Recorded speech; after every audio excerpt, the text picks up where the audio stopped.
नमस्कार दोस्तों, ये हमारी एनआईओएस सीरीज़ की दूसरी वीडियो है।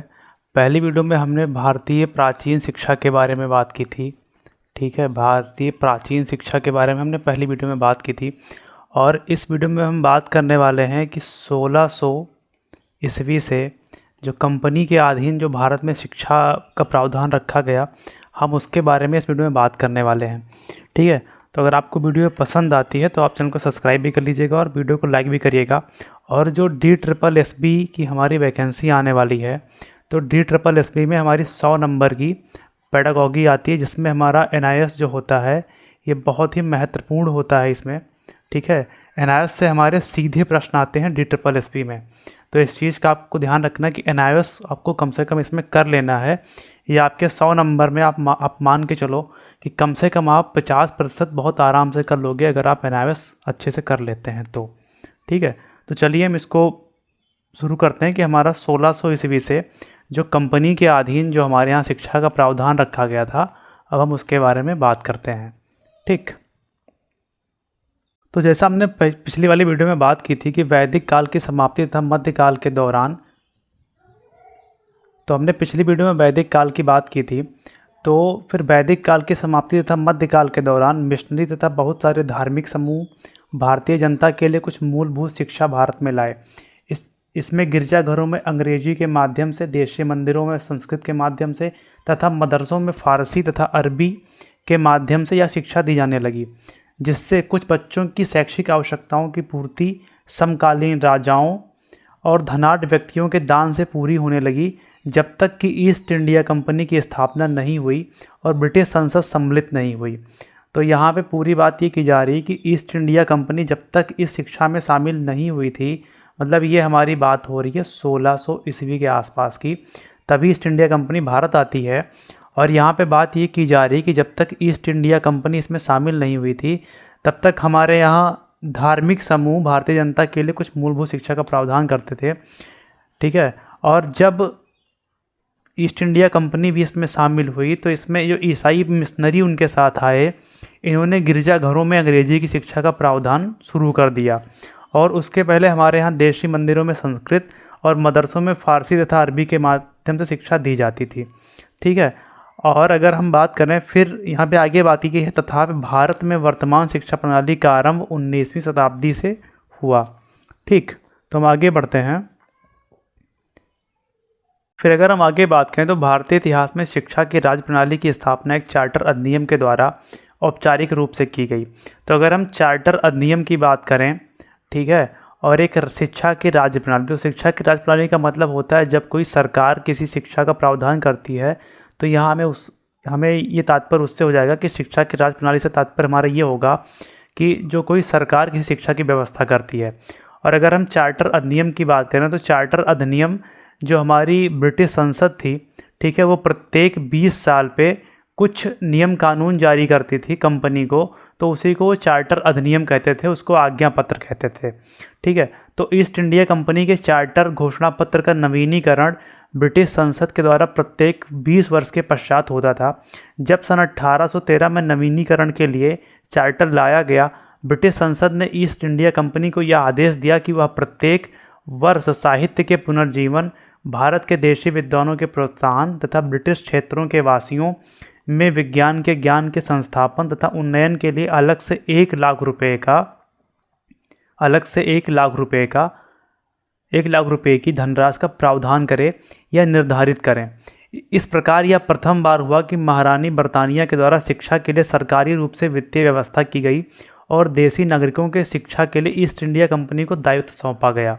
ठीक है, तो 1813 के चार्टर अधिनियम में 1 लाख रुपए की व्यवस्था की गई थी और ये 1 लाख रुपए जो खर्च करने थे वो साहित्य के पुनर्जीवन, भारत के देशी विद्वानों के प्रोत्साहन तथा ब्रिटिश क्षेत्रों के वासियों में विज्ञान के ज्ञान के संस्थापन तथा उन्नयन के लिए 1 लाख रुपए का 1813 के चार्टर अधिनियम में प्रावधान किया गया। लेकिन इसकी ज़रूरत क्यों पड़ी कि 1813 का चार्टर अधिनियम लाया गया और उसमें इस चीज़ का प्रावधान क्यों किया गया, तो इसका हम थोड़ा सा बैकग्राउंड समझ लेते हैं, जबकि हमारे एनआईओएस में इतनी ही चीज़ें इसके बारे में दी गई हैं। लेकिन अगर हम आगे इसके बारे में बात करें तो जो ईस्ट इंडिया कंपनी थी वो भारत में सन 1600 ईस्वी में British east India company Bharat में व्यापार करने आई थी। यह एक विशुद्ध व्यापारी कंपनी थी, इसका शासन से कोई लेना देना नहीं था जब ये भारत में आई थी। लेकिन उसके बाद चीज़ें बदलती गईं और हुआ ये कि 1757 ईस्वी में प्लासी का युद्ध हुआ, ठीक है। और ये प्लासी का युद्ध जो हुआ था ये रॉबर्ट क्लाइव और सिराजुद्दौला के मध्य ये प्लासी का युद्ध लड़ा गया और इस प्लासी के युद्ध में क्लाइव की जीत हो गई। और यहाँ पे क्लाइव की जीत का मतलब था कि कंपनी की सीधी विजय हो गई भारतीय प्रशासन के ऊपर, ठीक है। भारतीय प्रशासन के ऊपर सीधा कंपनी की विजय हो गई और इसके बाद कंपनी ने भारत के शासन को अपने हाथ में ले लिया, या कंपनी को शासन का भी अधिकार प्राप्त हो गया भारत में, ठीक है। तो अगर हम आगे बात करें तो फिर 1715 से 1731 ये प्लासी के युद्ध के पहले की बात हो रही कि उसके पहले शिक्षा का प्रावधान कैसा था। जो कंपनी तो 1600 में आ गई थी, तो 1600 में उनके साथ कुछ मिशनरी भी आए, ठीक है। मिशनरी भी आए और मिशनरियों का जो काम होता था वो होता था ईसाई धर्म का प्रचार करना, ठीक। मिशनरियों का काम होता था ईसाई धर्म का प्रचार करना। तो जो ईसाई मिशनरी आए थे उन्होंने 1715 से 1731 के मध्य तंजौर, कलकत्ता, कानपुर, मद्रास और बम्बई में दान आश्रित विद्यालय खोले, जहां एंग्लो इंडियंस, अंग्रेज़ों, कंपनी कर्मचारियों तथा गरीब बच्चों को निःशुल्क शिक्षा मिलती थी। ये सारे स्कूल जो खोले थे मिशनरियों ने खोले थे, ठीक है, मिशनरियों ने खोले थे। और इन ईसाई मिशनरियों ने कंपनी से और जो भारतीय राजा थे, ठीक है, भारतीय राजा थे, इनसे भी इन्होंने अच्छा खासा दान लिया और उस दान के आश्रय में इन्होंने विद्यालय खोले जहां एंग्लो इंडियंस, अंग्रेज़ों, कंपनी कर्मचारियों तथा गरीब बच्चों को निःशुल्क शिक्षा मिलती थी। और इन जो ईसाई मिशनरी थे इनका मुख्य जो कार्य था वो था अपने धर्म का प्रचार करना। इनका धर्म था ईसाई धर्म और इनका जो मुख्य काम था वो था अपने ईसाई धर्म का प्रचार करना। और ये जो इनके आश्रित विद्यालय होते थे ये इसमें मेन इनका जो यही पर्पस होता था कि ईसाई धर्म को कैसे प्रचारित और प्रसारित किया जाए, ठीक। और अगर हम आगे बात करें तो 1765 के बाद कंपनी ने मिशनरियों को धर्म प्रचार के लिए आर्थिक सहायता तथा प्रोत्साहन देना बंद कर दिया।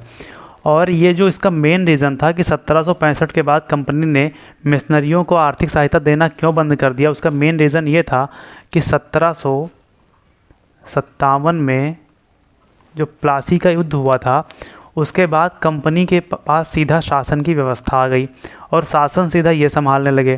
तो इन्होंने मिशनरियों को आर्थिक सहायता इसलिए बंद कर दी क्योंकि ये जो भारतीय जनता थी उसके प्रति अपनी सहानुभूति दिखाना चाहते थे। इस वजह से इन्होंने क्या किया कि मिशनरियों को आर्थिक सहायता देना बंद कर दिया जो मिशनरी ईसाई धर्म का प्रचार कर रहे थे, ठीक है। अब इसके बाद हम देख लेते हैं कि ईस्ट इंडिया कंपनी के शैक्षिक प्रयास, जो ईस्ट इंडिया कंपनी ने 1765 के बाद शैक्षिक प्रयास किए उसके बारे में हम देख लेते हैं। तो 1781 में बंगाल के तत्कालीन गवर्नर वारेन हेस्टिंग ने कलकत्ता मदरसा की स्थापना की। 1781 में वारेन हेस्टिंग ने कलकत्ता मदरसा की स्थापना की। ये क्वेश्चन कई सारे एग्जाम्स में आ चुका है, ये बहुत ही इंपॉर्टेंट है, तो आप इसको ध्यान रखिएगा कि 1781 में वारेन हेस्टिंग ने, जो तत्कालीन गवर्नर जनरल थे बंगाल के, इन्होंने कलकत्ता मदरसा की स्थापना की थी, ठीक। फिर हमारा अगला पॉइंट आ जाता है कि 1791 ईस्वी में बनारस राज्य के रेजिमेंट के जोनानाथन डंकन, ठीक है, जोनानाथन डंकन एक लोग थे, इन्होंने बनारस संस्कृत कॉलेज की स्थापना की थी 1791 में। तो हमें ये पॉइंट भी ध्यान रखना है कि 1791 में जोनानाथन डंकन ने बनारस संस्कृत कॉलेज की स्थापना की थी। इसके बाद 1800 ईस्वी का ये हमारा सबसे महत्वपूर्ण फैक्ट आ जाता है कि 1800 ईस्वी में कलकत्ता में फोर्ट विलियम कॉलेज की स्थापना की थी लॉर्ड वेलहेजी ने, ठीक है, कि 1800 में कलकत्ता में फोर्ट विलियम कॉलेज की स्थापना की थी लॉर्ड वेलहेजी ने। और इसका जो मेन पर्पस था फोर्ट विलियम कॉलेज की स्थापना का कि जो कंपनी के जो कर्मचारी थे, ठीक है, जो कंपनी के कर्मचारी थे इनको शिक्षित करने का मेन उद्देश्य था यहाँ पे, ठीक है, इस फोर्ट विलियम कॉलेज की स्थापना का, कि जो कंपनी के कर्मचारी थे उनको शिक्षित करने का यहाँ पे मेन इनका मोटो था, ठीक। अब अगर हम आगे बात करें तो चार्ल्स ग्रांट के शैक्षिक प्रयास। अब यहाँ से जो हमारा 1813 का भी जो हमने आज्ञा पत्र देखा था, जो 1813 का आज्ञा पत्र भी हम लोगों ने एनायस में भी देखा था। तो ये जो 1813 का जो आज्ञा पत्र था उसकी जो मेन भूमिका तैयार होती है वो चार्ल्स ग्रांट के द्वारा की जाती है। ठीक है, तो हम अब इस चीज़ को समझ लेते हैं। ठीक,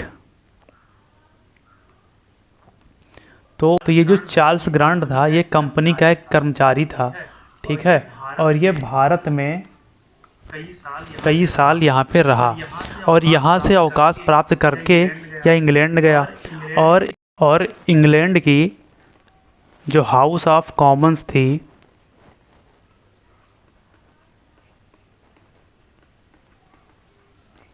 जो हाउस ऑफ कॉमन्स थी, ठीक है, तो इसने जो है चार्ल्स ग्रांट को ये दायित्व सौंपा कि वो भारत की शिक्षा है वो भारतीय शिक्षा के लिए कुछ प्रावधान तैयार करे।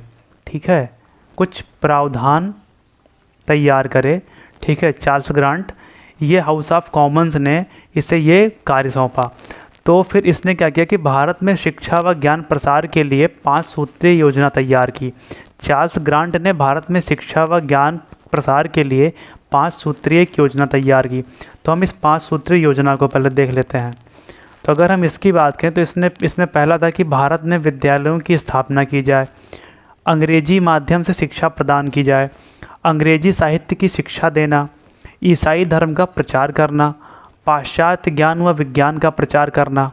ठीक है, ये इसने 5 सूत्र दिए थे। इसमें इसकी जो 5 सूत्रीय योजना थी उसमें ये 5 प्रमुख बिंदु थे। ठीक है, जो इसने हाउस ऑफ कॉमन्स को सौंपे। ठीक है, अब क्या हुआ कि जो हाउस ऑफ कॉमन्स के अब इसके बाद ये हुआ कि चार्ल्स के विचारों से ब्रिटिश हाउस ऑफ कॉमन्स के सदस्य रॉबर्ट विलबर्फोर्स बहुत प्रभावित हुए। इसके बाद 1813 के कंपनी के आज्ञा पत्र में धारा 43 जोड़ी गई। ठीक है, इसके जो 5 सूत्रीय जो प्रस्ताव थे उसको उन्होंने मंजूरी दी और 1813 के कंपनी के आज्ञा पत्र में धारा 43 जोड़ी गई, जिसके फलस्वरूप मिशनरियों को बिना किसी रोक टोक के भारत में आने का प्रावधान हो गया। ठीक, इसके बाद क्या हुआ कि हाउस ऑफ कॉमन्स ने साहित्य के पुनरुद्धार व सुधार, भारतीय विद्वानों को प्रोत्साहन व भारत में ज्ञान विज्ञान के प्रसार व संवर्धन हेतु अलग से धनराशि की व्यवस्था की। और ये जो धनराशि की व्यवस्था थी ये धारा 43 के अंतर्गत की गई थी। ठीक है, आपको ये भी ध्यान रखना, वैसे ये प्रश्न नहीं आता लेकिन आपको फिर भी इसमें ध्यान रखना है कि 1813 का जो आज्ञा पत्र था उसके धारा 43 के अंतर्गत धनराशि का प्रावधान किया गया था और ये धनराशि थी 1 लाख रुपए। ठीक है, तो अगर हम आगे इसमें अब बात करें तो अब यहाँ से हमारा जो एनायस जहाँ से स्टार्ट होता है तब इसको हम समझ लेते हैं। ठीक है, कि भारतीय शिक्षा की राज प्रणाली की स्थापना एक चार्टर अधिनियम के द्वारा औपचारिक रूप से हुई। ईस्ट इंडिया कंपनी के चार्टर घोषणा पत्र का नवीनीकरण ब्रिटिश संसद के द्वारा प्रत्येक 20 वर्ष के पश्चात होता था। जब सन 1813 में नवीनीकरण के लिए चार्टर लाया गया, ब्रिटिश संसद ने ईस्ट इंडिया कंपनी को यह आदेश दिया कि वह प्रत्येक वर्ष साहित्य के पुनर्जीवन, भारत के देशी विद्वानों के प्रोत्साहन तथा ब्रिटिश क्षेत्रों के वासियों में विज्ञान के ज्ञान के संस्थापन तथा उन्नयन के लिए अलग से 1 लाख रुपए की धनराशि का प्रावधान करे या निर्धारित करे। इस प्रकार यह प्रथम बार हुआ कि महारानी बर्तानिया के द्वारा शिक्षा के लिए सरकारी रूप से वित्तीय व्यवस्था की गई और देसी नागरिकों की शिक्षा के लिए ईस्ट इंडिया कंपनी को दायित्व सौंपा गया।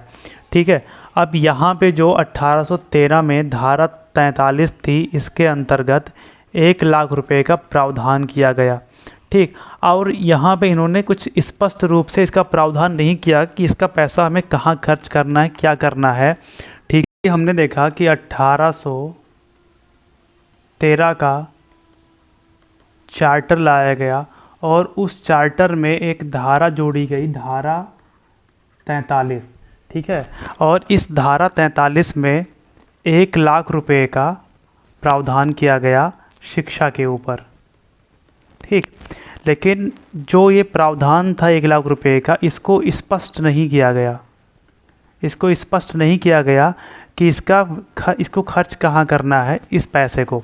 ठीक है, अब इसके बाद क्या हुआ कि जो भारतीय विद्वान थे कि जो भारतीय थे और जो अंग्रेज़ थे, ठीक है, इनके मध्य एक विवाद खड़ा हो गया कि इस धन को कहाँ पे उन्हें व्यय करना है या किस शिक्षा में लगाना है, भारतीय शिक्षा में या अंग्रेज़ी शिक्षा में।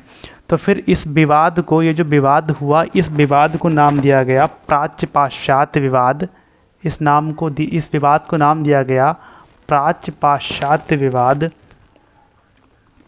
ठीक, ये हमारा प्राच्य पाश्चात्य विवाद निकल के आया इससे।